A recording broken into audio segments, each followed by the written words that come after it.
ॐ भद्रं कर्णेभिः शृणुयाम देवाः भद्रं पश्येमाक्षभिर्यजत्राः स्थिरैरङ्गैस्तुष्टुवागुंसस्तनूभिः व्यशेम देवहितं यदायुः स्वस्ति न इन्द्रो वृद्धश्रवाः स्वस्ति नः पूषा विश्ववेदाः स्वस्ति नस्तार्क्ष्यो अरिष्टनेमिः स्वस्ति नो बृहस्पतिर्दधातु ॐ शान्तिः शान्तिः शान्तिः।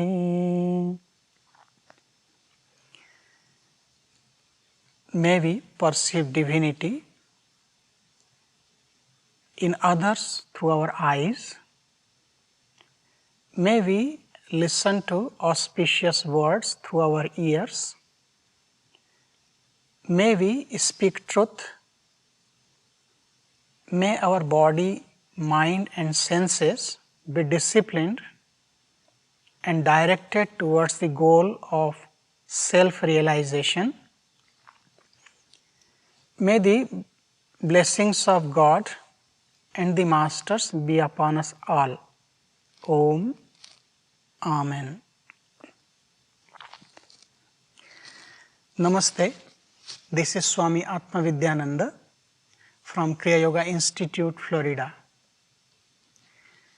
Today we are going to discuss about the topic learning through yoga to respond, not react. In human life, we go through various situations on day-to-day basis. It depends on each individual how to deal with these situations. Circumstances are not always favorable to us, and therefore, most of us face challenging situations every moment. When we are not prepared, we react in panic, going into stress, which leads to anger, frustration and depression. Let me share an incident with you. It happened in a restaurant in India. So in the restaurant, a cockroach suddenly flew from somewhere and sat on a lady. She started screaming out of fear. With a panic-stricken face and trembling voice, she started jumping with both her hands, desperately trying to get rid of the cockroach. Her reaction was contagious, as everyone in her group also got panicking. The lady finally managed to push the cockroach away, but it landed on another lady in the group. Now it was the turn of other lady in the group to continue the drama. So in the relay of throwing the cockroach, next fell upon the waiter. The waiter stood firm, composed himself and observed the behavior of the cockroach on his shirt. When he was confident enough, he grabbed it with his fingers and threw it out of the restaurant.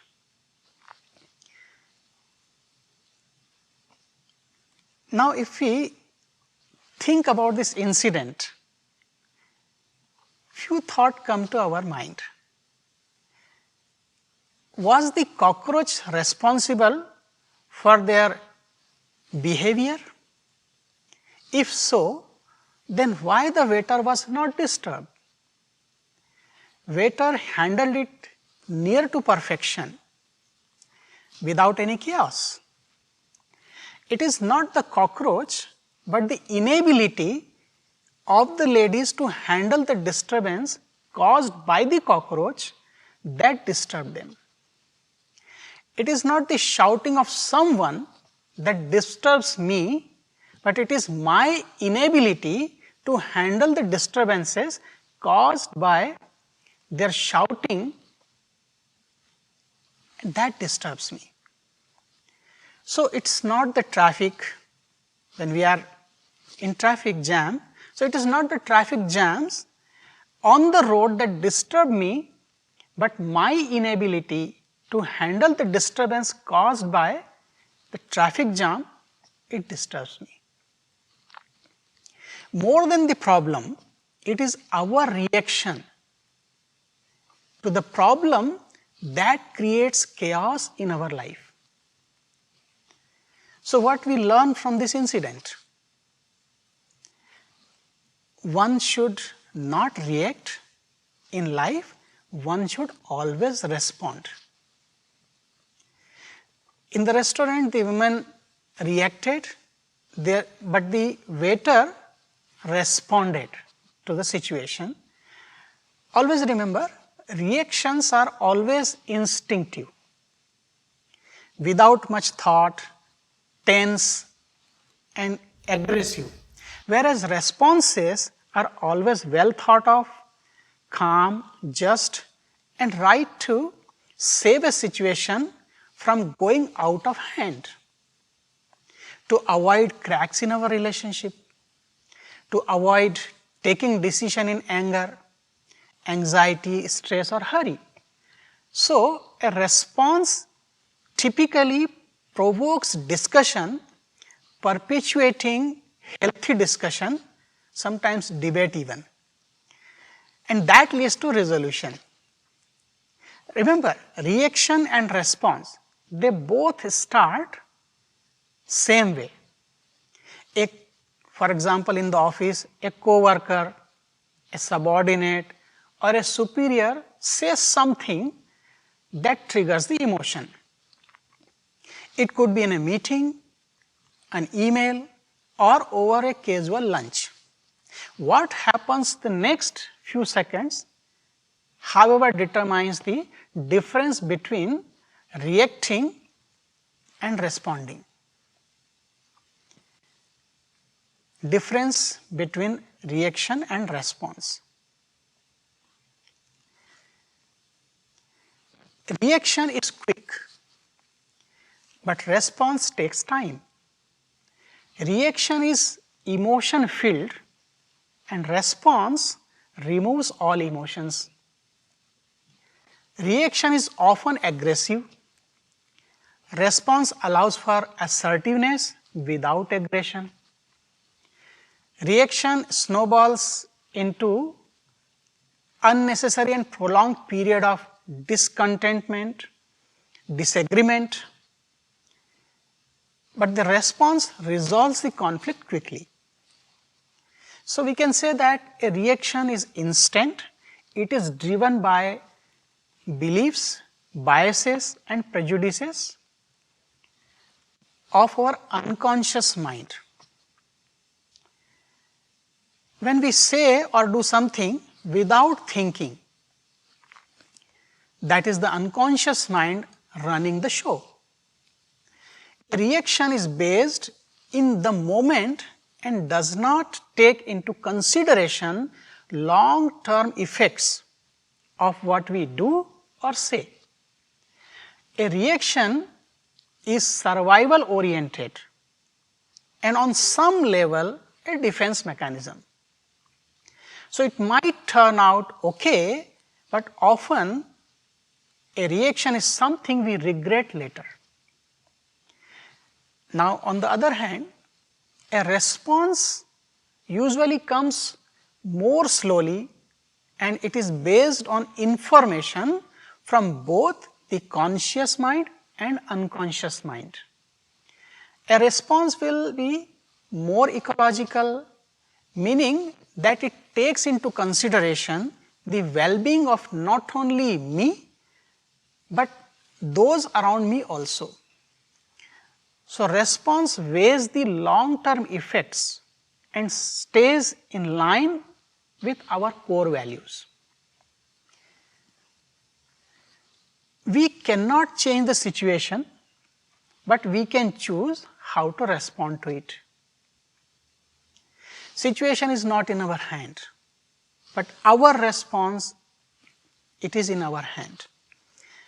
Second beautiful aspect, we can always follow 90-10 principle, which is explained by Stephen Covey. What is 90-10 principle? It says that 10% of our life is made up of what happens to us, and 90% of our life is decided by how we react. Remember, our philosophy of life conditions or regulates our responses to the world. For example, a holistic philosophy which sees the world as one integral unit ensures responses which will include every aspect of any given situation. But a limited view will only give a limited response, the response which excludes certain aspects of the whole. Our philosophy is directly related to our perception and our state of mind. In whichever state of mind we are, according to that, our response will be to a particular given situation. When we are talking about the state of mind, it matters in every single action we take in our life. Very few people understand this truth that our mind and breath both are correlated. How? You can look at this slide. In Hatha Yoga Pradipika, 2nd chapter, 2nd verse, it's a beautiful correlation is explained between breath and mind. It says, Chale vate chalam chittam nishchalam nishchale bhavet. Yogi sthanuptam apnoti tato vayum nirodhet. Simple meaning is that if the breath is restless, mind is also restless. If the breath is calm, mind is also tranquil. Through breath control, yogi attains the state of realization, higher state of consciousness. Therefore, we should also regulate our breath. I will give you some examples how this correlation happens. In our day-to-day life, we can observe when we are sleeping at night, our breath is different. When we are doing some other activity, breath changes. Normally, average human being is breathing 15 times in 1 minute. But when we are sleeping and we go to deep sleep, so in the state of deep sleep, our breath rate reduces and it goes to 10 to 12 breaths per minute. And also we take long and deep breath. When we have physical relationship with our partner, at that time breath changes from 15 breath, it becomes 24 breaths per minute. And in the time of anger, although nobody likes to be angry, but sometimes situations happen, and in the time of anger, if you observe the breath, it is very rapid. It goes up to 40 breaths per minute. On the other hand, if you are very peaceful, joyful, very happy, you observe your breath, you will find the breath rate is only 8 to 9 breaths in 1 minute. So we can see in our daily life, as the state of mind is changing, as the emotion is changing, our breath immediately changes. So the result we see on our breath, the state of mind changes, breath changes. But in the path of yoga, we learn how to regulate our breath make it more rhythmic, more regular, and make it in such a way that we can remain peaceful all the time, and it is possible through the practice of yoga. I have learned Kriya Yoga from my master since I was in my college days as a student. I have been practicing Kriya, so I will talk a little bit about that Kriya Yoga today. How to control breath by Kriya Yoga. So, there are two things in Kriya Yoga, Kriya and Yoga. So, simple meaning of yoga is union, union of our body and soul, union of our individual consciousness with cosmic consciousness. Scientifically, we can say union of microcosm with macrocosm. And Kriya has two syllables, Kri and Ya. Kri means all our daily activities in life. I am talking, you are listening, I am eating, I am walking, I am working. So, all these actions, they are represented by this syllable Kri. And what is Ya? Ya means divinity. If you just think, when I say that I am talking, if you really contemplate who is really talking, it is very common notion that I means this body. But just remember, at this moment, I am breathing continuously. If my breath stops, what would happen? If my breath stops, I will be just a dead body. Can a dead body talk? Can a dead body listen to something or take food? Answer is no, because a dead body cannot function. So, it shows that whenever I am saying that I am doing some activity, so this I is not the body, gross body, but there is something behind this body form which is responsible for all these actions. Otherwise, even after death, the body should continue function. So, that invisible power which is responsible for all my actions is known as Ya. In other words, Ya means the soul or self within, or we can say divine power of God. So, this combination of body and soul, body is form, soul is formless energy. So, both, that is Kriya. In short, we can say Kriya is any activity which reminds me presence of divinity within me. So, anything I do, if I remember that it is not me, but it is the presence of divine, that activity is Kriya, it is no more ordinary activity. What is Kriya Yoga? In Yoga Sutra Patanjali, which is the classical text on yoga, in the second chapter, first verse, Sage Patanjali is telling, Tapaha Swadhyaya Ishwar Pranidhanani Kriya Yoga. Kriya Yoga is the combination of three things: discipline of body and mind. So, first word is Tapa. Tapa means discipline of body and mind. Tapa means breath regulation. Tapa means also temperature. Swadhyaya. Swadhyaya means self-analysis, self-enquiry, self-study. And other meaning of Swadhyaya is study of scriptures. Self-enquiry means, who am I? What is my relationship with God? Why did I come in this world? What is the purpose of my life? So, these are the basic questions when we inquire. This is called Swadhyaya. Third word is Ishwar Pranidhana. Ishwar Pranidhana means unconditional love for God. So, these three together constitute Kriya Yoga.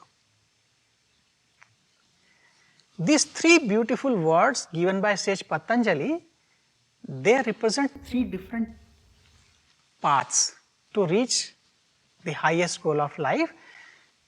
Tapa is the path of action, Karma Yoga. Swadhyaya is the path of knowledge, Jnana Yoga. Ishwar Pranidhana is the path of devotion, Bhakti Yoga. So, Kriya Yoga is the combination of these three together. What is Kriya Yoga? Kriya Yoga is the most ancient and scientific technique of meditation. Usually when we talk about yoga, a lot of people are familiar with yoga as Hatha Yoga, the posture, doing some asana, physical postures, but that is one aspect of yoga. The ultimate goal of yoga is to unite with God through meditation. So, Kriya Yoga is the most ancient and scientific technique of meditation. Why these two words? These two words my master, my Gurudev used to say.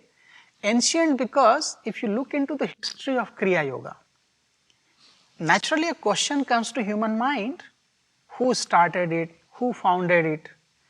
So, Kriya Yoga is not founded or established by any human being. If you read Bhagavad Gita, in the 4th chapter, 1st and 2nd verse, Lord has declared that in the beginning of creation, God himself gave this knowledge of scientific technique of Kriya Yoga to the first king of solar dynasty. His name was Vivasvana, and from Vivasvana it was taught to the next king, Manu, and then to the next one, Ikshvaku, and so on. So, in the royal dynasty,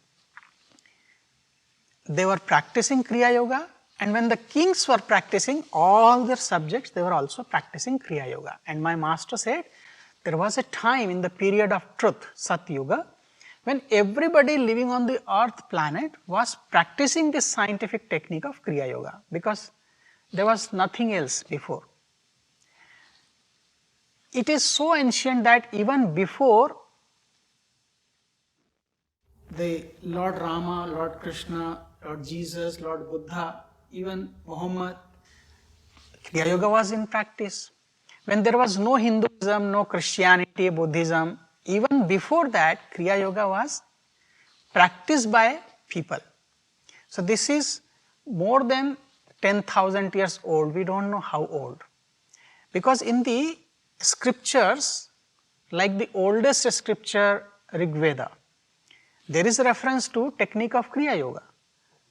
And so on, if we come by 8,000, 9,000, 7,000, 5,000 years back, there are at least 35 scriptures. I can give you exact references where you can find the techniques of Kriya Yoga are mentioned. Names are also there.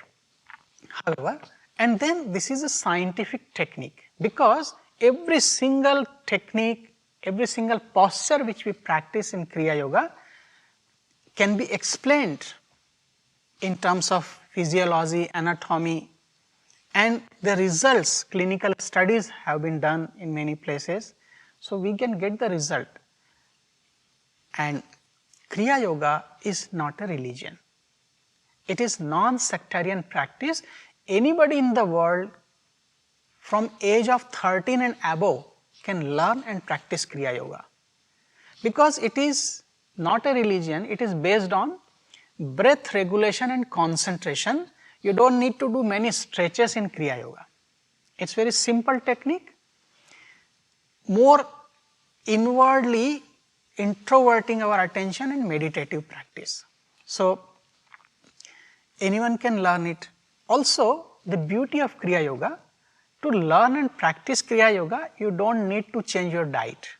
So, there is no dietary restriction. Whatever is your food is your food. Now, the question comes that if Kriya Yoga is scientific, it is ancient practice, then why should I learn? What is the benefit? It is very common thing that when we buy something or when we want to learn something, we always want to know what is the return, what is my gain. So, I will share some benefits of Kriya Yoga with you in short. My master said that those who practice Kriya Yoga, they get physical, mental, intellectual and spiritual benefits simultaneously. Physical benefit, we get good health due to elimination of toxins from the body, and during the deep breathing technique, pranayama technique, oxygenation of blood reduces cells degeneration. So, we always remain youthful, joyful and refreshed. Mental benefits, it reduces stress, which is the biggest problem in modern life. It reduces depression and anxiety, and we have some clinical results about these techniques.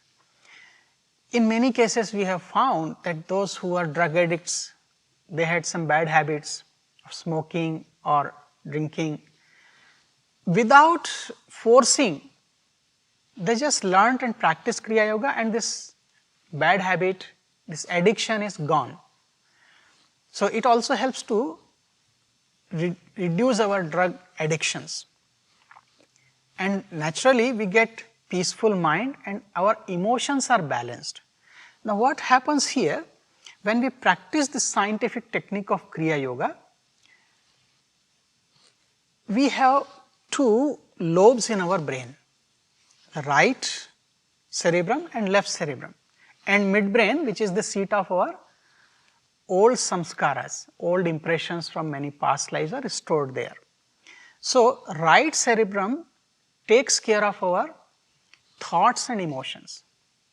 Left cerebrum helps us to take decision, our decision making capacity, analytical part, rational mind. We can say that right brain is our heart, left brain is our mind. In many people we find that either they are very emotional or they are very logical, very rational. We need a balance in our personality to be successful, to be happy. So, when we practice the scientific technique of Kriya, we get balance between these two lobes of our brain, and as a result, our emotions are balanced, our thoughts are balanced, we will not be angry, will not be stressful, and that is the point where we start learning to respond to the situation instead of reacting. And not only we stop the reaction, but we become proactive. Before anything happens, our intuitive mind tells, no, this is not good, this is the right way to take decision. So, we start taking right decision at right time, and that is the definition of an intelligent people. Now, what are the intellectual benefits? This practice of Kriya Yoga helps us to build up our confidence, our willpower. It also increases our focus because of better concentration. So, we lead a goal oriented life and we are more successful. Just to tell you that as a professional, I was mechanical engineer and I worked as marketing manager for many years before I became a monk. I was more successful in my profession because of practice of Kriya, regular practice. 8 hours project I could finish in 6 hours or 5 hours. So, your efficiency also increases, and I was always cheerful. So, I had a very good relationship with everybody. So, this practice of Kriya Yoga, it helps to increase our efficiency of brain, because when we practice this Kriya, in one of the technique there is more supply of blood towards the brain, and with the blood there is more supply of oxygen to the brain. So, it helps to increase our retentive memory and our efficiency increases. We get sharp memory. These are the benefits you can get from many other yoga techniques also. But Kriya Yoga has a speciality. It also gives you spiritual development, all round development, and spiritual benefit is that it expands our consciousness.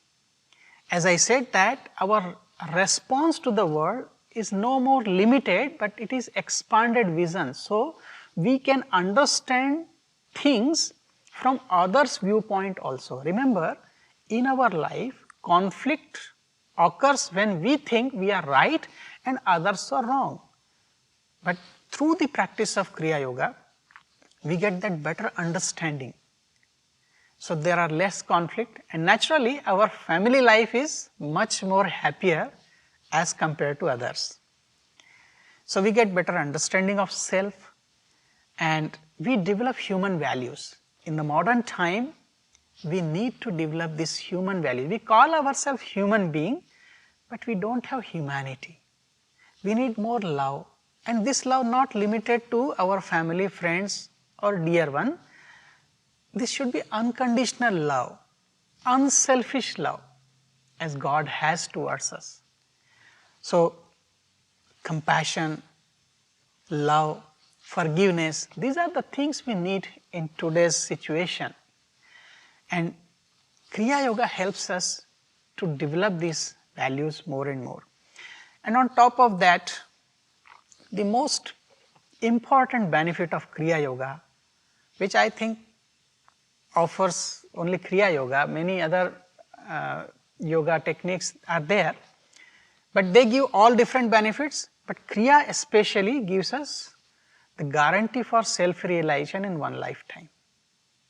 In one lifetime, if you practice sincerely, we can attain liberation, means we can become free from the karmic bonds and free from the cycle of birth and death in this lifetime.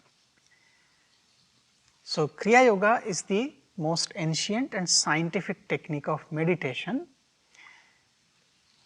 In our life, we need good health, we need peaceful mind, and we need cheerful state of our being. All these three aspects are well taken care of in the system of Kriya Yoga. And my own experience is that before coming to Kriya, I had practiced different type of techniques since my childhood, but still my mind was restless and I was reactive, very reactive. Only after practicing Kriya Yoga, I got complete transformation in my life, and this is what I have felt.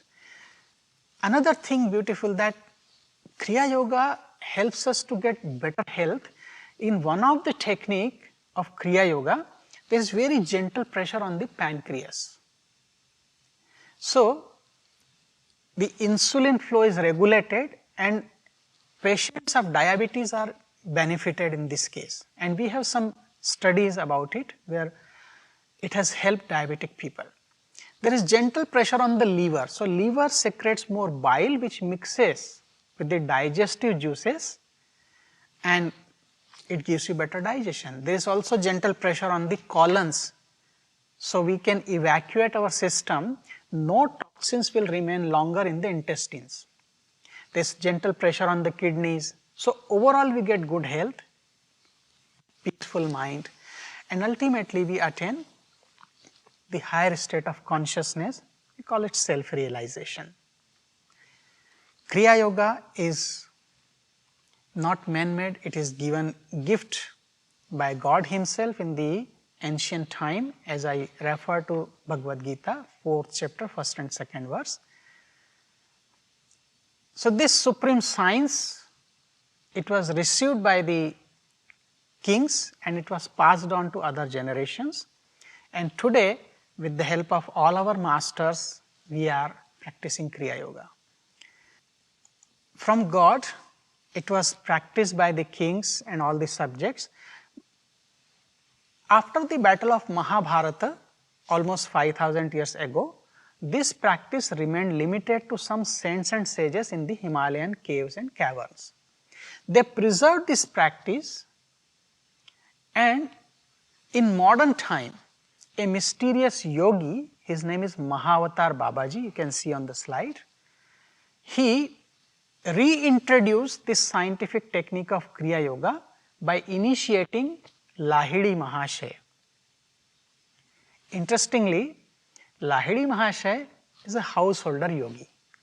He had his own family, he had his own job, and with that he practiced Kriya Yoga and attained Samadhi state, realization very quickly. From Lahidi Mahasaya it was taught to many of his disciples, and among them there are two prominent teachers, Swami Shri Yukteswarji next to him and Bhupendranath Sanyal Mahasaya. Both are householders. They had family, they had job, and with that they practiced Kriya.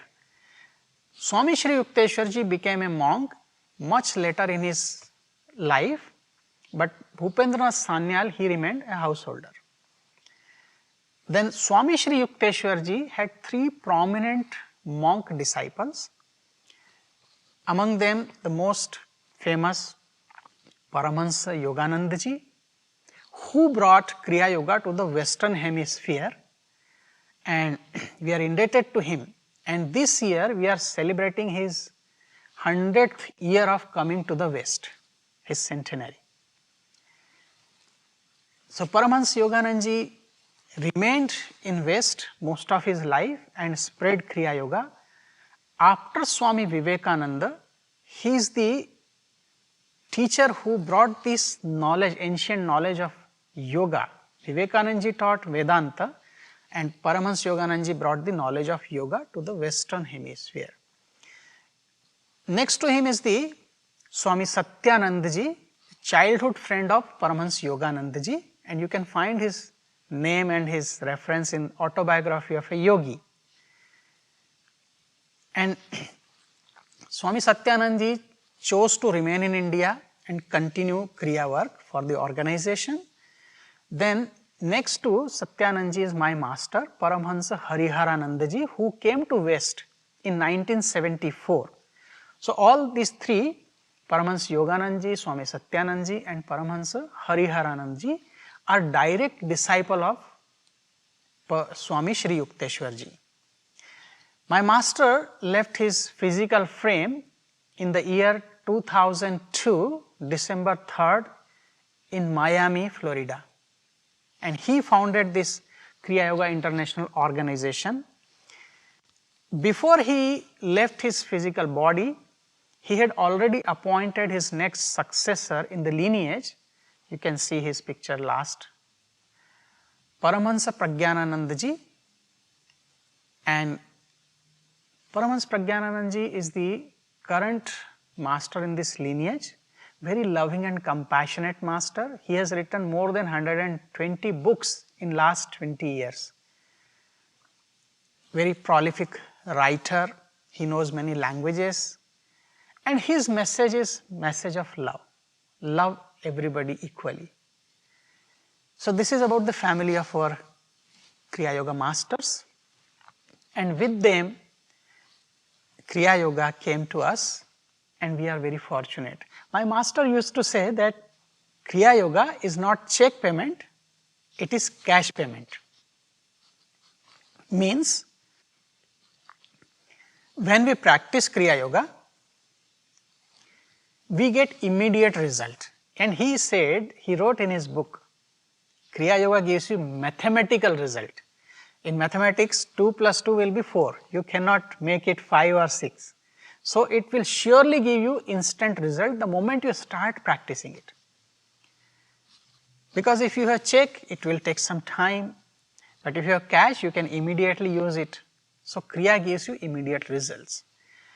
Kriya Yoga is a beautiful gift by God.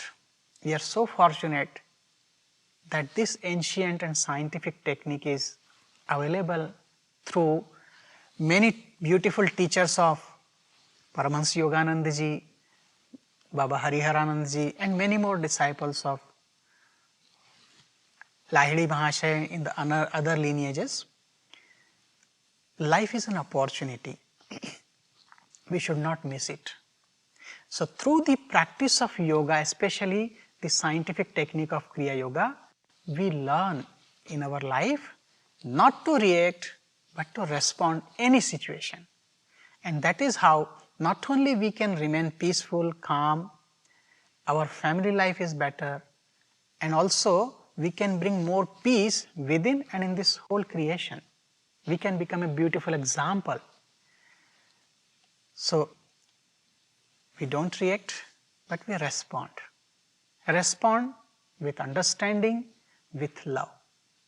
And also we become proactive. Before anything wrong happens, we can manage the situation very well. I will not take much time.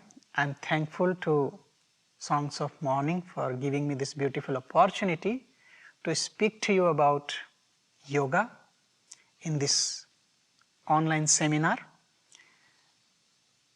And if anyone wants to speak to us, or if we can help you in any way, you are always welcome to our organization. We are always there to help you unconditionally. We are based at Miami, and this is the contact information, Kriya Yoga Institute. We are in Homestead, Miami. Our phone number is also 305-247-1960. So you all are welcome, because we all belong to one family. This world is a big family, and we all are children of God. To conclude, I will pray for everybody for the well-being of this world. Om Sarve Bhavantu Sukhinah, Sarve Santu Niramayah, Sarve Bhadrani Pashyantu, Ma Kaschid Dukkha Bhag Bhavet. Om Shanti Shanti Shanti. May all become happy and healthy. May everyone be loving, noble and compassionate. May there be no conflict among us. May there be no suffering or sorrow. May there be peace within and everywhere. May the blessings of God and Masters be upon us all and everywhere. I humbly bow to God. I bow to all the saints and sages of all times and places. I bow to lineage of Kriya Yoga Masters, especially Paramhans Yogananda ji, for giving us this beautiful gift of Kriya Yoga. And I bow to each one of you, feeling presence of divine within you all. Thank you all.